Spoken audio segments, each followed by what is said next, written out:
Assalamualaikum warahmatullahi wabarakatuh. Innal hamdalillah nahmaduhu wa nasta'inuhu wa nastaghfiruh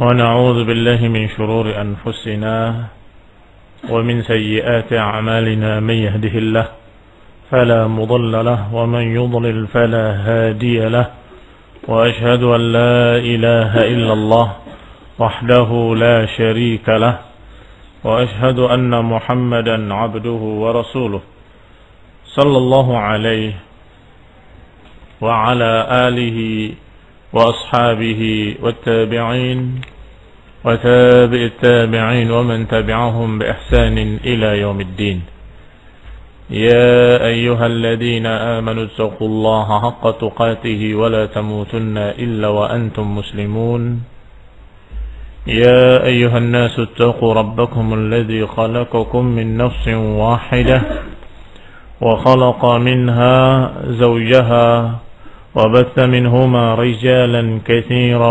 ونساء واتقوا الله الذي تساءلون به والأرحام إن الله كان عليكم رقيبا يا أيها الذين آمنوا اتقوا الله وقولوا قولا سديدا يصلح لكم أعمالكم ويغفر لكم ذنوبكم ومن يطع الله ورسوله فقد فاز فوزا عظيما أما بعد فإن خير الحديث كتاب الله وخير الهدي هدي محمد صلى الله عليه وعلى آله وسلم وشر الأمور محدثاتها فإن كل محدثة بدعة وكل بدعة ضلالة wa kullu dhalalatin finnar. Ikhwani fid din, a'azzakumullah. Masih kita pada ayat Allah Subhanahu wa taala yang dibawakan oleh musannif rahimahullah, yaitu ayat dalam surat Al-An'am ayat 151, 152 dan 153. Dan sampai pada ucapan asy-syarih, pensyarah, qal wala taqtulu auladakum min imlaqin nahnu narzuqukum wa iyyahum, dan jangan kalian bunuh anak-anak kalian karena kemiskinan. Nahnu narzuqukum, kami yang memberi rezeki pada kalian, wa iyyahum, dan juga mereka. Allah Subhanahu wa taala melarang untuk membunuh anak-anak hanya karena takut miskin. Allah jelaskan bahwa kami yang memberi rezeki kalian. Jangan kalian merasa memberikan rezeki pada anak-anak kalian, tapi kami, kata Allah, yang memberikan rezeki pada kalian dan anak-anak kalian. Al-imlaq maknanya al-faqr. Al-faqr, kemiskinan. Ay la ta'idu banatakum khasyatal 'ailah wal faqr. Yani jangan kalian kubur hidup-hidup anak-anak perempuan kalian karena khasyatal 'ailah wal faqr, karena takut kemiskinan, takut kepapaan. Ailah juga sama kemiskinan. Fa inni razikukum wa iyyahum, karena sesungguhnya aku, kata Allah, adalah pemberi rezeki kalian dan mereka. Ini jangan khawatir, jangan berpikir kalau aku punya anak satu maka rezekiku dibagi 3, aku, istriku dan anakku. Kalau anaknya tambah satu lagi dibagi 4. Kalau sekian berarti tambah sedikit. Jangan berpikir seperti itu. Kenapa? Karena setiap anak yang lahir sudah ditentukan rezeki-rezekinya. Fa inni razikukum wa iyyahum. Kami, kata Allah, aku, kata Allah, yang memberi rezeki kalian dan mereka. Wa kana minhum man yaf'alu dzalika bil inasi wad dhukur khasyatal faqr. Di antara manusia dari kalangan jahiliyah ada pula yang membunuh laki-laki dan perempuan karena takut miskin. Di antara mereka ada yang membunuh perempuan saja karena takut aib, takut malu. Mereka merasa gengsi, merasa malu kalau anaknya perempuan, dan bangga kalau anak mereka laki-laki. Demikian adat Arab sejak dulu, sejak zaman jahiliyah.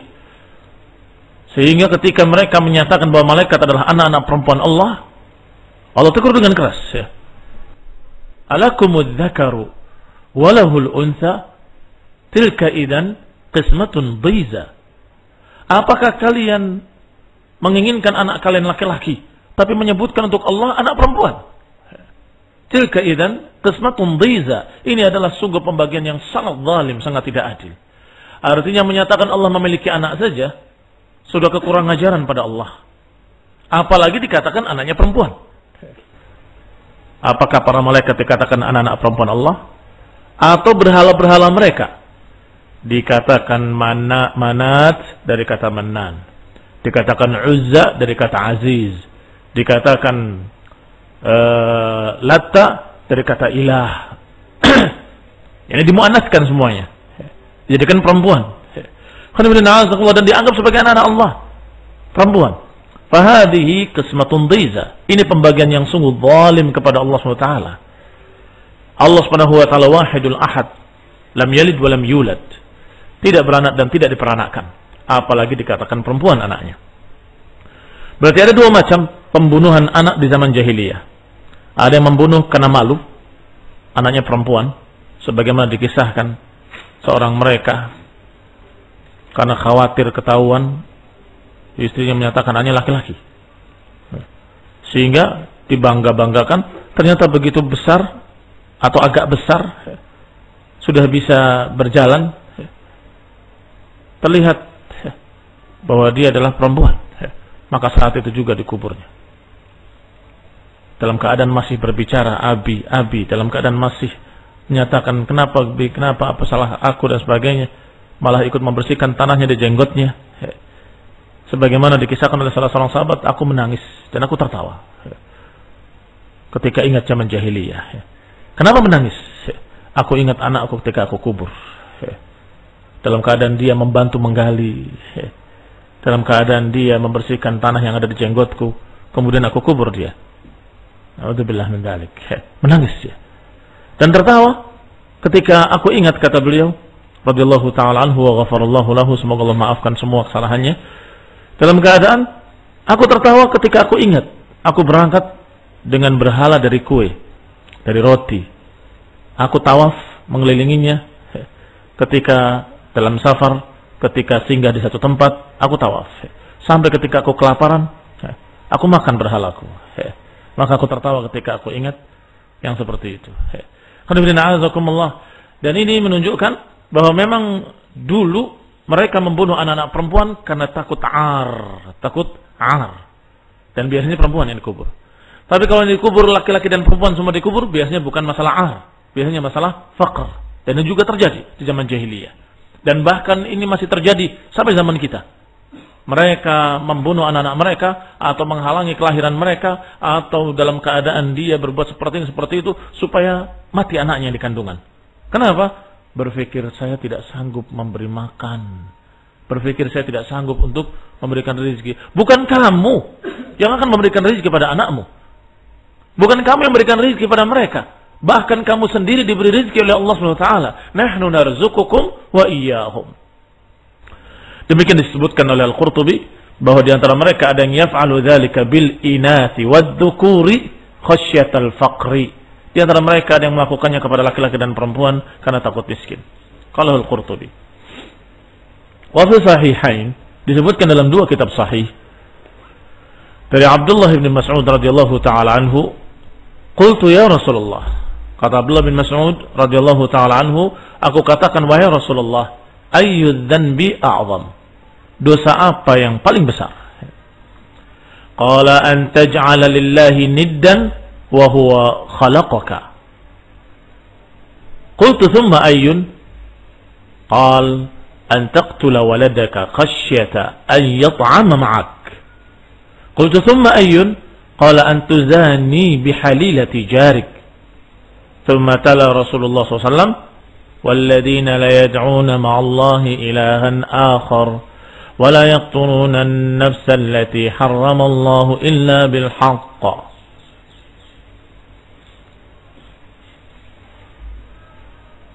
Kurang sedikit, kurang lengkap. Harusnya wala yaznun. Sah? Kenapa? Karena disebutkan 3 di sana. Disebutkan 3 dalam hadis tadi. Apa saja dosa besar yang paling besar? al-isyraq, atau dikatakan di sini dengan kalimat la taj'al lillahi niddan, kau jadikan bagi Allah sekutu, wa huwa khalaqaka. Yang kedua, engkau membunuh anakmu, dan yang ketiga, engkau berzina dengan halilati jarik. Maka sepantasnya untuk disebutkan hadisnya dengan ayatnya dengan lengkap. Walladzina la yad'una ma'allahi ilahan akhar wa la yaqtuluna an-nafsa allati harramallahu illa bil haqqi wa la yaznun. Tersebut semua syiriknya, membunuh jiwanya, dan juga zina. Hadisnya dalam dua kitab sahih, Bukhari dan Muslim.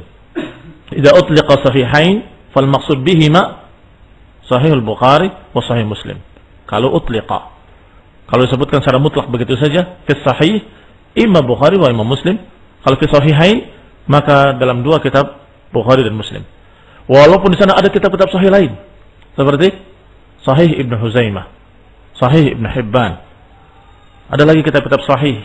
Tetapi karena dalam keadaan tercampur di dalamnya, ada yang benar-benar sahih, ada juga sebagian yang ternyata tidak sahih, sehingga dikatakan dengan di bawah kitab sahih Bukhari dan Muslim, atau tidak, jarang disebut-sebut oleh para ulama dengan fi sahih, dengan mutlak begitu.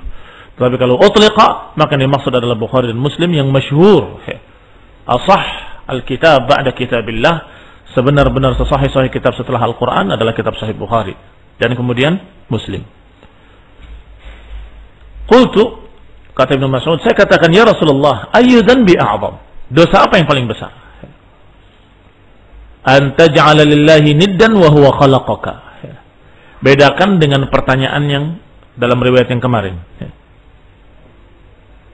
Maukah aku tunjukkan akbarul kabair, dosa besar yang paling besar?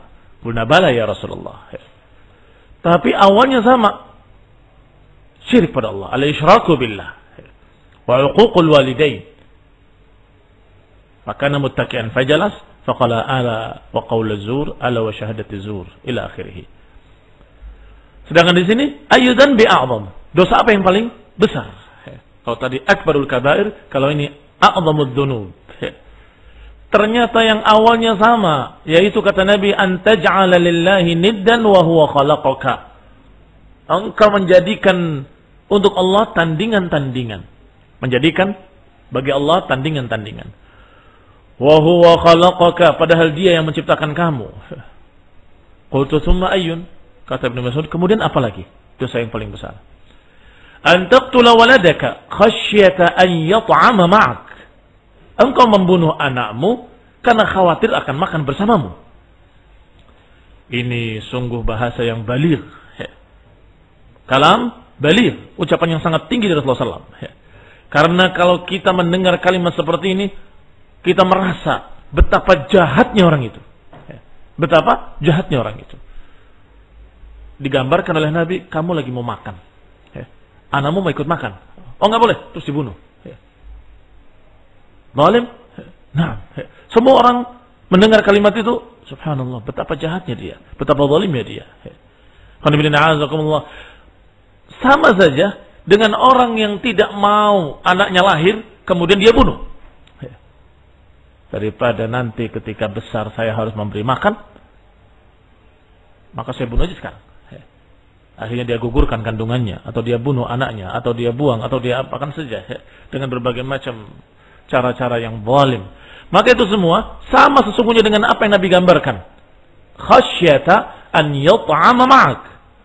Kamu bunuh dia tidak ada alasan lain kecuali karena engkau khawatir dia makan bersamamu. Khawatir akan memakan hartamu, atau khawatir akan ikut mengambil bagianmu. Astagfirullah. Betapa bakhilnya dia, betapa zalimnya dia. Tsumma ayyun, kata Ibnu Mas'ud, kemudian apa lagi ya Rasulullah?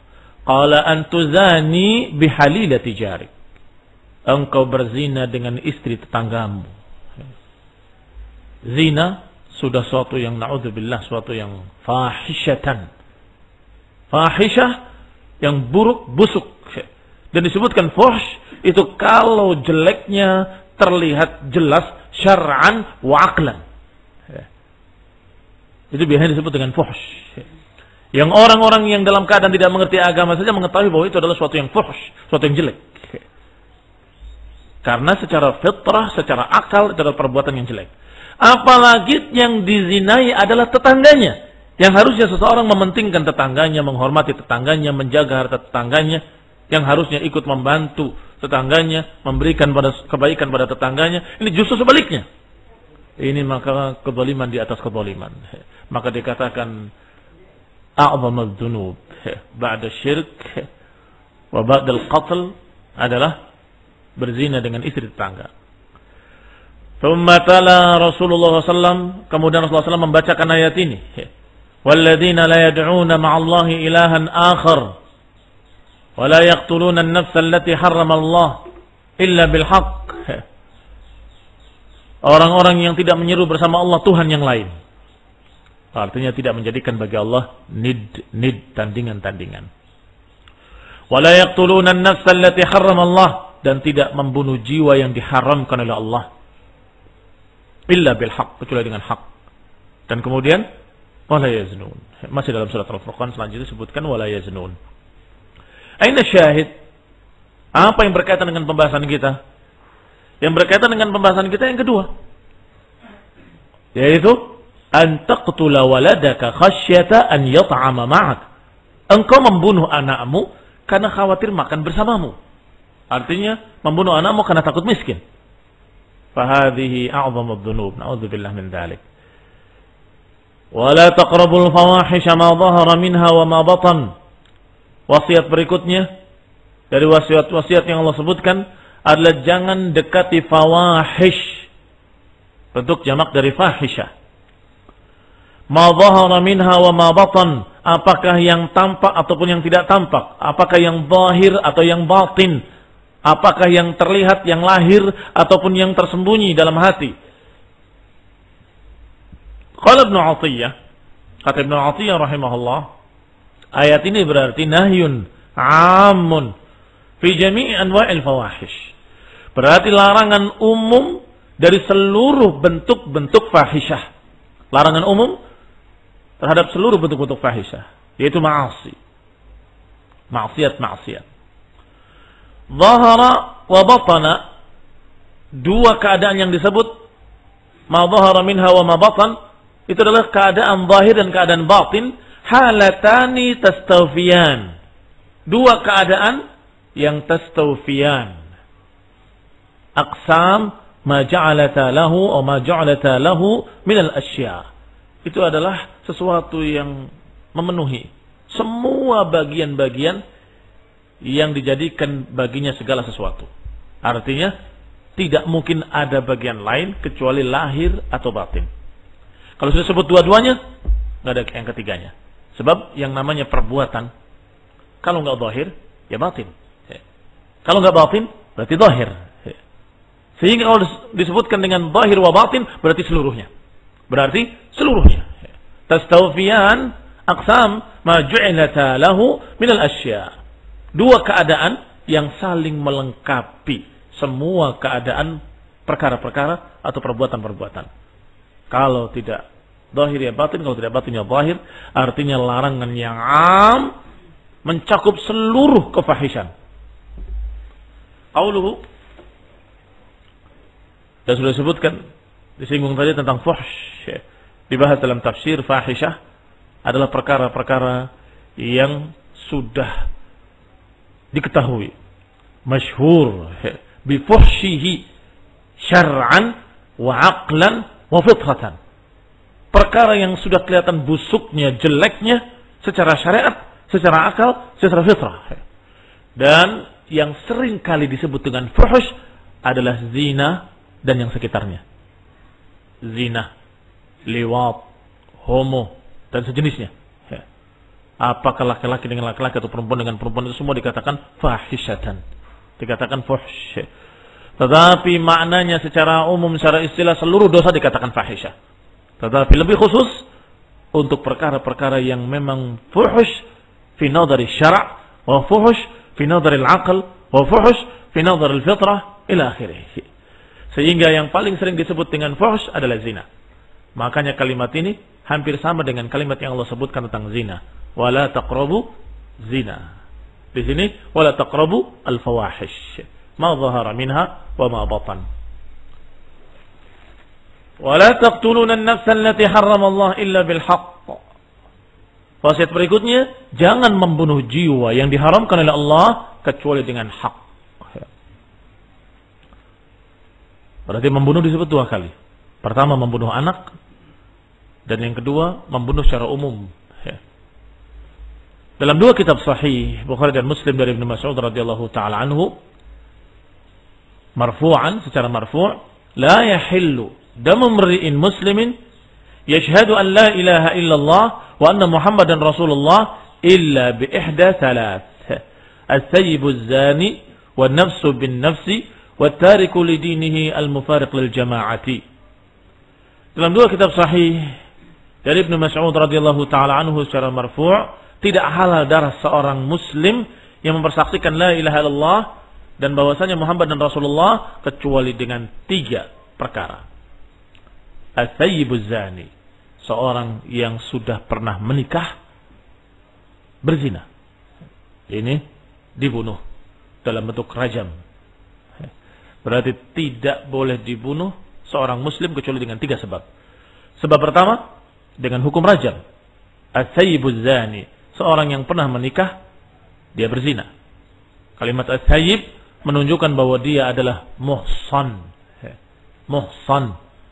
Dibahas dalam fiqh, bukan berarti duda saja, bukan berarti janda saja.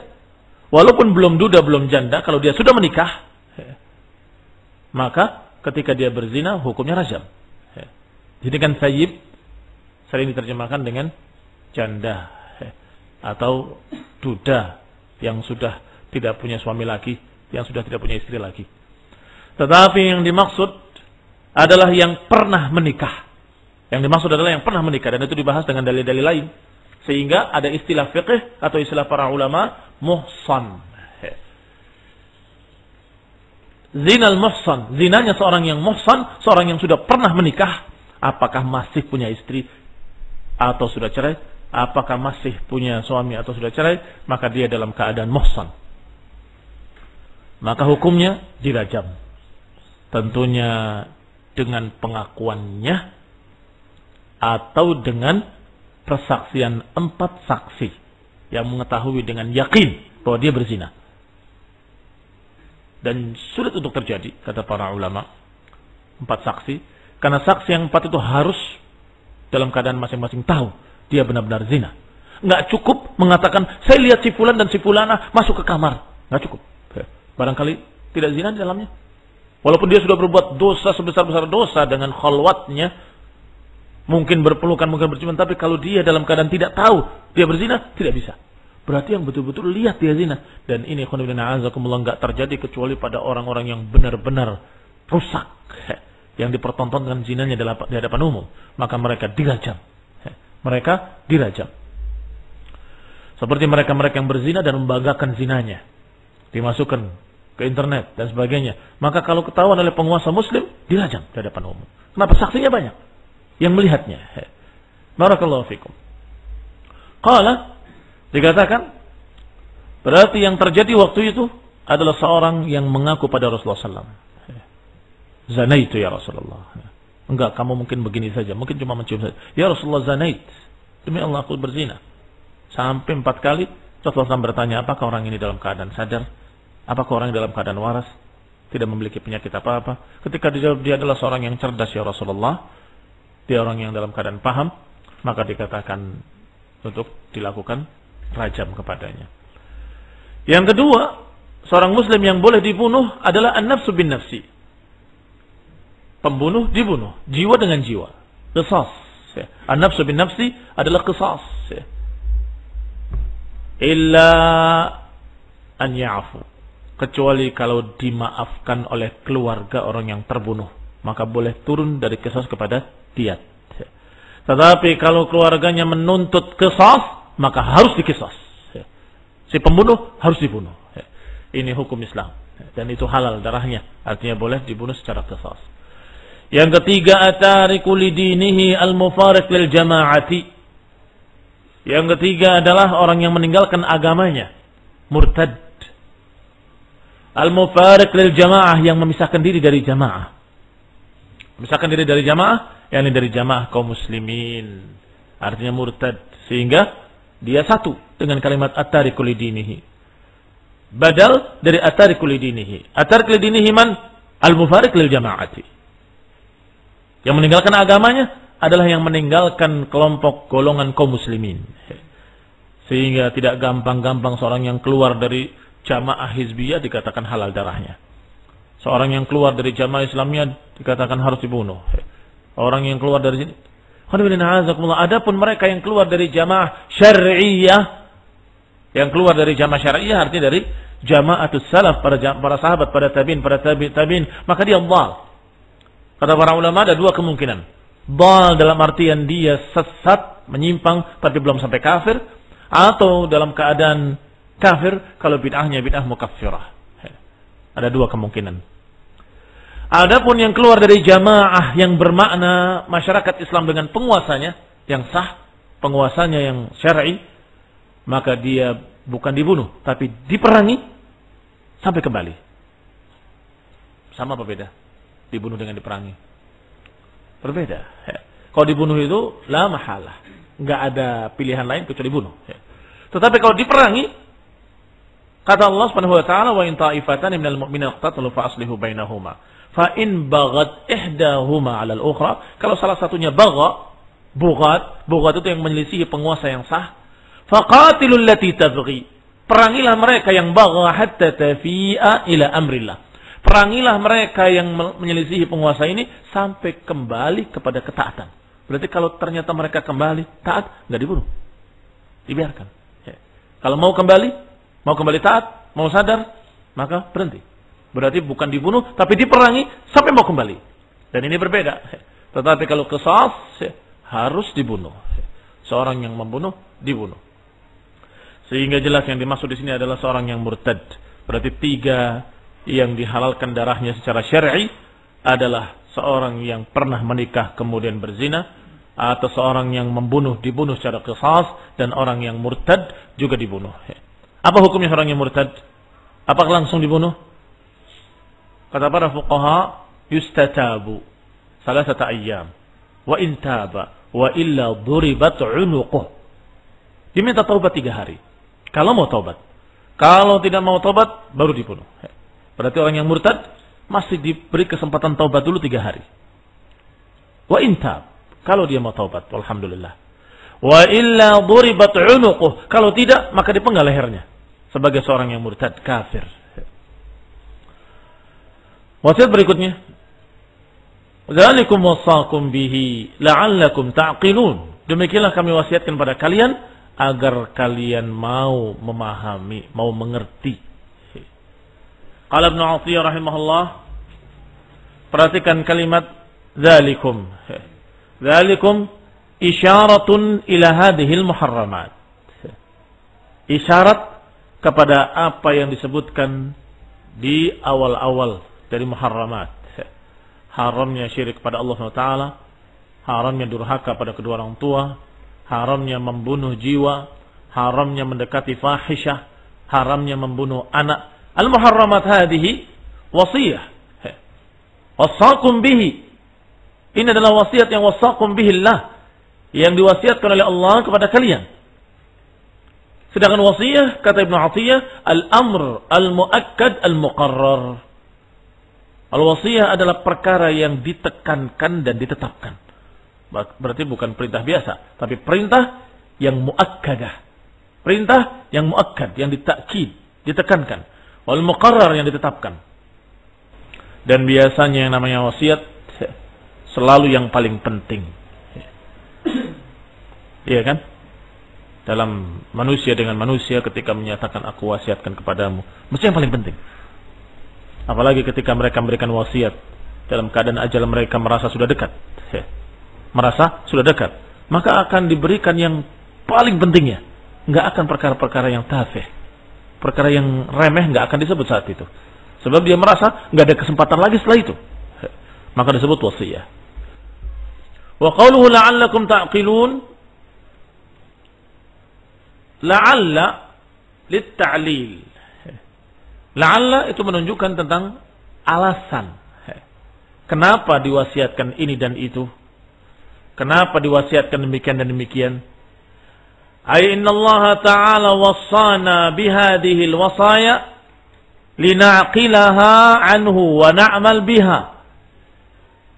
Ya, ini bahwa Allah sungguhnya mewasiatkan kepada kami dengan wasiat-wasiat ini untuk memahaminya, mengerti, memikirkannya, dan kemudian mengamalkannya. La'allakum ta'qilun. Baik. Dzalikum wasaqum bihi la'allakum ta'qilun. Yang tadi disebut itu semuanya adalah wasiat dari Allah kepada kalian agar kalian mau memikirkannya dan kemudian mengamalkannya. Disebutkan dalam tafsir At-Tabari Al-Hanafi, dzakara awwalan la'allakum ta'qilun. Disebutkan pertama kali la'allakum ta'qilun. Dan disebutkan pada ayat yang keduanya la'allakum tadakkarun. Dan disebutkan yang pada yang ketiganya la'allakum tattaqun. Kenapa berbeda-beda? Ayat 151, 152 dan 153 diakhiri dengan kalimat la'allakum, dalikum wasakum. Sama semuanya, hanya perbedaannya di akhirnya. La'allakum ta'qilun, yang berikutnya la'allakum tadakkarun, yang berikutnya la'allakum tattaqun. Limadha? Li'annahum idza 'aqalu tadakkaru. Fa idza tadakkaru khafu wattaqau. Karena seorang yang mau mengerti, mau memahami, akan tadakkaru, akan ingat. Idza 'aqalu, kalau dia mau memahaminya, tadakkaru, dia akan ingat. Akan mendapatkan pelajaran, akan mendapatkan peringatan. Itu makna tadakkaru. Kalau dia mendapatkan peringatan, khafu, mereka akan takut. Kalau mereka takut, niscaya akan bertakwa kepada Allah Subhanahu wa taala. La'allakum ta'qilun, la'allakum tadakkarun, la'allakum tattaqun. Hendak agar kalian berfikir, kemudian kalian mendapatkan pelajaran, dan kemudian kalian bertakwa. Subhanallah. Demikian kata Tabari rahimahullah dalam tafsirnya. Ayat berikutnya, ayat 152, wasiat yang berikutnya dari wasiat-wasiat yang 10. Wala taqrabu malal yatimi illa billati hiya ahsan hatta yablugha ashuddah. Jangan kalian dekati harta anak yatim illa billati hiya ahsan, kecuali dengan sesuatu yang lebih baik. Hatta yablugha ashuddahu, hingga mencapai ashuddahu, hingga mencapai kedewasaan. Kata Ibnu Athiyyah rahimahullah, hadza nahyun 'amun 'anil qurbi. Ini larangan umum sifatnya pada semua pendekatan, semua pemakaian. Jangan. Alladhi ya'ummu wujuh tasarruf. Berarti larangan ini mencakup seluruh penggunaan-penggunaan. Ya'ummu wujuh tasarruf. Larangan yang mencakup seluruh bentuk-bentuk penggunaan harta anak yatim. Hati-hati. Ini wali-walinya anak yatim, apakah kakaknya atau pamannya atau bibinya, seringkali memegang harta anak yatim, kemudian berpikir, ini kalau saya pinjam dulu niscaya begini, saya ganti kan bisa saya ganti. Ya, kalau ternyata bisa diganti, kalau ternyata usaha dia bangkrut, dia nggak bisa bayar. Anak kecil ini nggak tahu. Nah itu, biasanya seperti itu, nggak akan paham dia. Maka dilarang sebagai saddan lidzari'ah untuk memakai harta anak yatim dalam bentuk apapun, walaupun pinjam, jangan. La taqrabu pokoknya. Jangan dekati. Kalimat jangan dekati a'ammu, lebih umum daripada kalimat jangan pakai. Sebab bisa jadi mengatakan saya nggak pakai, saya cuma pinjam. Atau kalimat saya cuma ini cuma itu. Tidak, jangan dekati. Sudah biarkan. Sampai dia dewasa, ini hartamu, selesai. Kamu selamat. Karena saddan lidzari'ah, tertutup pintu-pintu kejelekan. Kalau engkau tidak mendekati harta anak yatim. Maka dikatakan ya'ummu wujuhat tasarruf wa fihi saddud dzari'ah. Larangan yang umum mencakup segala macam bentuk penggunaan, pemakaian, dan padanya ada saddud dzari'ah. Baru kemudian tsumma istasna ma yahsun. Kemudian dikecualikan perkara yang baik. Apa itu yang baik? Wa huwa as-sa'yu fi nama'ihi, yaitu usaha untuk mengembangkannya untuk si anak yatim. Siapa anak yatim? Yang tidak punya bapak. Hah? Kalau saya tidak punya bapak, tidak punya ibu, berarti saya yatim. Hah? Nah, itu definisi yang kurang lengkap. Kalau dikatakan yang tidak punya anak, tidak punya bapak, tidak punya ibu. Yatim adalah seorang anak yang belum baligh, yang kehilangan orang tuanya. Kenapa? Karena kalau dia sudah balik tidak lagi dikatakan anak yatim. Enggak ada bapak yatim, enggak ada.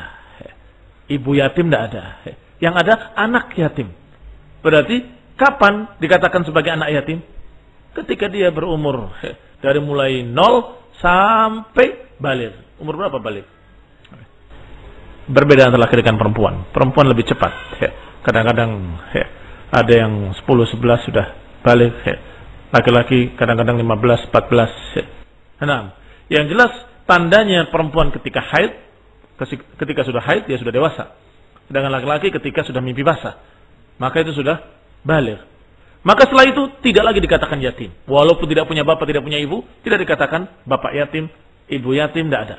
Yang ada adalah anak yatim. Barakallahu fikum. Maka Allah katakan hatta yablugha ashuddahu, sampai mencapai kedewasaan. Kalau sudah kedewasaan berarti sudah hilang sifat yatimnya, kembalikan. Ini harta bapakmu. Sekian, sekian, sekian. Ini buktinya, ini tanda-tandanya, ini surat keterangannya, dan ini rumah juga milikmu, ini sertifikatnya, serahkan semua. Baik. Dan dewasa tidak mesti bersamaan dengan baligh. Nah, ini jadi masalah. Tidak mesti bersamaan dengan bulu. Kadang-kadang ma'al bulu. Kadang-kadang tidak. Ada orang yang sudah balik tetapi masih kekanak-kanakan. Maka ditunda sampai rushd. Disebutkan di sini oleh Ibnu Atiyah juga. Qala, apa itu yang dikatakan usaha untuk kepentingan si anak? Sa'i fi nama'ihi. Qala Mujahid, allati hiya ahsan at-tijaratu fi. Memperdagangkannya atau meluaskannya atau dalam keadaan menggolangnya. Bikin usaha. Tetapi hati-hati. Kalau ragu-ragu, jangan. Kalau khawatir rugi, jangan. Kembali ke hukum asal. La taqrabu mal yatim. Jangan dekati harta anak yatim. Kalau kamu usahakan ternyata akhirnya malah bangkrut, kamu nggak bisa bertanggung jawab terhadapnya nanti. Baik. Sehingga misalnya rumahnya si anak yatim ada 3. Itu semuanya warisan punya dia. Kemudian yang memelihara si anak ini yang masih berumur 2 tahun, dia melihat anak ini perlu sekolah, perlu baju, perlu biaya, perlu ke pondok, perlu ini, perlu itu, perlu kitab-kitab dan sebagainya, atau perlu buku-buku TK segala macam, perlu makannya. Maka dia jadikan rumah-rumah tadi dikontrak-kontrakan. Bukan buat dia. Uangnya, hasilnya untuk si anak. Itu namanya billati hiya ahsan. Billati hiya ahsan, untuk sesuatu yang lebih baik buat dia. Rumahnya nggak hilang, si anak itu mendapatkan kebaikan-kebaikan, keuntungan-keuntungan untuk hidup dia, untuk makan dia, untuk sekolah dia nantinya ketika sudah mulai masuk ke pondok. Baik. Ini namanya billati hiya ahsan. Hatta yablugha ashuddahu, sampai mencapai ashuddahu, kedewasaan. Apa kata Imam Malik rahimahullah? Qala huwa ar-rusydu wa zawalus safa. Yang namanya ashuddahu adalah kedewasaan dengan hilangnya sifat kekanak-kanakan. As-safa adalah kekanak-kanakan. Safa artinya bodoh, kekanak-kanakan. Dan biasanya beberapa pemelihara anak yatim itu ngetes. Dikasih uang 1 juta. Apa yang dilakukan? Ternyata Masya Allah dia berikan apa yang perlu buat dia. Kitabnya, bukunya, segala macam. Kemudian dia lebihnya dia simpan. Nah, ini berarti sudah dewasa. Kasih tahu, kamu punya sekian miliar. Ini suratnya. Misal, baik. Kalau kamu lihat 1 juta habis sehari, kemana? Ternyata beli yang nggak karuan, apalagi dikasih 1 miliar. Baik. Ma'al bulug, dan biasanya bersama al-bulug. Biasanya kalau sudah dewasa, sudah balik, dewasa biasanya. Wanita kalau sudah haid, cara berpikirnya biasanya sudah dewasa. Demikian pula laki-laki kalau sudah mulai dia, Masya Allah, sudah mencapai kedewasaan dengan mimpi basah dan sebagainya, biasanya sudah berubah. Biasanya sudah mulai berubah cara berpikirnya. Rawa nahwa hadha an Zaid ibn Aslam. Tapi kalau nggak dewasa-dewasa, bagaimana? Mungkin nggak dewasa-dewasa. Mungkin. Ini masalah.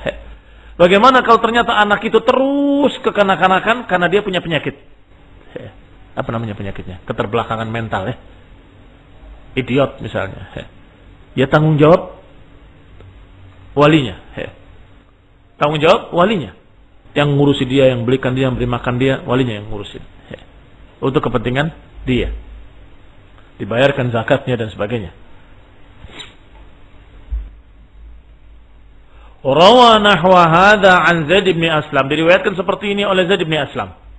Dan juga diriwayatkan dengan hampir sama seperti ini dari Sya'bi dan Rabi'ah dan lain-lainnya.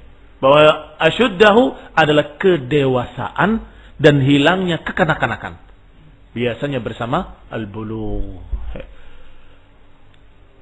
Adapun sebelum itu maka tetap dipegang oleh walinya yang meliharanya, dan kemudian jangan dekati harta itu sama sekali dalam bentuk apapun, kecuali kalau ingin menggolangnya untuk kepentingan si anak, Ilahuna barakallahu fikum. Intaha. Masih tersisa beberapa wasiat, insyaallah kita akan bahas pada kajian mendatang billahi taala. Subhanakallahumma bihamdik, asyhadu an la ilaha illa anta astaghfiruka wa atubu ilaik. Wassalamualaikum warahmatullahi wabarakatuh.